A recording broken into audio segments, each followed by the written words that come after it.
Cowboy. Lagu Cowboy. Lagu Cowboy tu agak mencabar because it's quite high. Macam itu mencabar.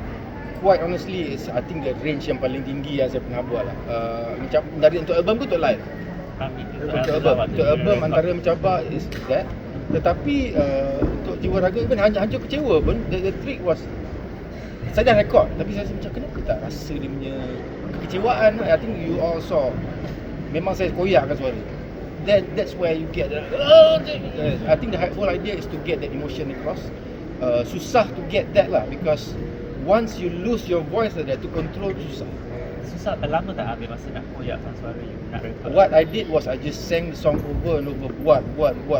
Selalunya you buat dengan fresh voice for recording kan. Itu you nyanyi sampai dah sejam lebih, you nyanyi lebih banyak kali. Okay, I cakap Acik, now kita record, suara dah serap. But because the range dia taklah tinggi now, it's not like bukan lagu Cowboy tu. Tapi after a while suara jadi normal balik. Acik, aku nak koyakkan lagi. So the trick is to know your own voice lah, dekat mana itu crack. I want that partial crackness. So berlama bos?